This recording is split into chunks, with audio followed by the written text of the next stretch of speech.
नेता बना है, इसको क्यों ममता बनर्जी ने कोलकाता का मेयर बनाया है, मुझे समझ में नहीं आता। क्योंकि इससे पहले भी बहुत वरिष्ठ नेता हैं, बहुत वरिष्ठ व्यक्ति हैं जो कोलकाता का मेयर बन चुके थे।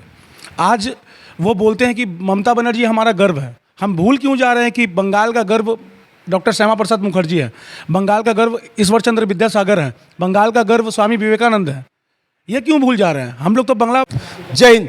आज से कुछ दिन पहले ही पश्चिम बंगाल के मंत्री एवं कलकत्ता के मेयर का एक बयान आता है, जिस बयान के बाद पश्चिम बंगाल की राजनीति गर्म हो जाती है और लगातार बहुत सारे हिंदू संगठन है जो उसका विरोध करते हैं। उनके पार्टी के लोगों ने भी हाथ उठा लिया। हम लोग बात करेंगे, हमारे साथ है बीजेपी नेता। क्या बोलिएगा, कलकत्ता के मेयर का ऐसा बयान आना, उसके बाद कलकत्ता की राजनीति गर्म? देखिए, ये पहला बयान नहीं है बॉबी हकीम का। इससे पहले भी उन्होंने मटिया बुरुज इलाके को बोला था कि आने वाले दिन में ये मिनी पाकिस्तान हो जाएगा। इससे पहले भी वो विभिन्न भड़काऊ भाषण दे चुके हैं। कुछ दिन पहले ही उन्होंने बोला कि अभी जो माइनॉरिटी है आने वाले दिन में ये मेजॉरिटी बन जाएगा। और भी इससे पहले जो रामनवमी में जो पथराव वगैरह होता है, इसको लेकर उनका भड़काऊ भाषण आता है कि हिंदू जो है हमारे तरफ से हम लोग पोकिंग करते हैं मुस्लिम एरियाज़ में जाके। तो अगर वैसा है तो मुहर्रम में भी तो वो लोग हिंदू एरिया होकर क्रॉस करते हैं। उसको लेकर वो लोग कभी भी इस तरह का क्वेश्चनिंग क्यों नहीं किया है? एक बात बताइए, माइनॉरिटी मेजॉरिटी बन जाएगा तो जो मेजॉरिटी है वो क्या बनेगा? मुझे समझ में नहीं आता। हमारे देश के प्रधानमंत्री बोलते हैं कि सबका साथ, सबका विकास, सबका विश्वास, और हम लोग भी इसी में विश्वासी हैं।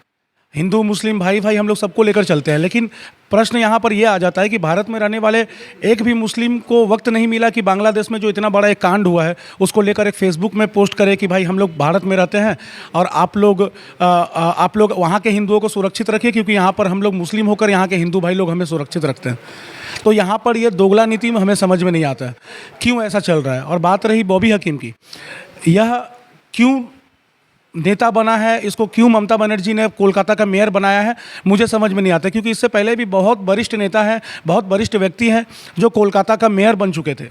आज वो बोलते हैं कि ममता बनर्जी हमारा गर्व है। हम भूल क्यों जा रहे हैं कि बंगाल का गर्व डॉक्टर श्यामा प्रसाद मुखर्जी है, बंगाल का गर्व ईश्वर चंद्र विद्यासागर है, बंगाल का गर्व स्वामी विवेकानंद है।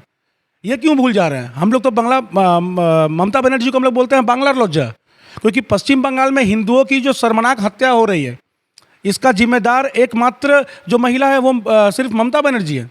क्योंकि ममता बनर्जी हिंदुओं के सपोर्ट में वो रास्ते पर इसलिए नहीं उतरती क्योंकि उनको भय है, उनको डर है कि ये जो 40% वोट है मुस्लिमों का, ये कट जाएगा। यही राजनीति लगातार चलते हुए आ रही है। अच्छा, एक बात बताइए, सिर्फ पार्टी एक ट्वीट कर देता है कि उन्होंने जो बयान दिया उससे पार्टी का कोई लेना देना नहीं, लेकिन राज्य के मुख्यमंत्री का क्यों बयान नहीं आया उनको? देखिए, ये कुछ भी नहीं है। एक्चुअल क्या है ना कि अगर 2 बच्चे का बाप हूँ और अगर मेरे बच्चे गलती कर रहे हैं तो वो मेरे ऊपर पूरी डिपेंड हो जाता है कि मैं अपने बच्चे को कैसे सुधारूंगा। वो पार्टी की सुप्रीमो है, पार्टी की नेत्री है। उनके ही नेता, उनके ही मंत्री, उनके ही सांसद बोलते हैं कि हिंदुओं को काट काट कर गंगा में फेंक देंगे। उनको सस्पेंड नहीं किया जाता है। टीएमसी के एकाधिक नेता, आधा से ज़्यादा नेता जेल में है और आधा से थोड़ा कम नेता बेल में है। तो इनसे क्या अपेक्षा करेंगे बंगाल चलाने की? और बंगाल की जनता अब समझ चुकी है, आने वाले 2026 में भगवा लहराएगी। ये पश्चिम बंगाल का जो हवा है ये बोल रहे हैं। अच्छा, बीजेपी कार्यकर्ता लोग बोल देता है तो उस पर केस हो जाता है, साधारण व्यक्ति बोल देता है तो भड़का भवन के बयान के खिलाफ केस कर दिया जाता है। बॉबी हकीम के ऊपर केस कहीं नहीं हुआ। देखिए, बॉबी हकीम जिस डिस्ट्रिक्ट में रहते हैं कोलकाता में, वो वहाँ की जो पुलिस प्रशासन है वो एकदम तलवा चाटती है टीएमसी की।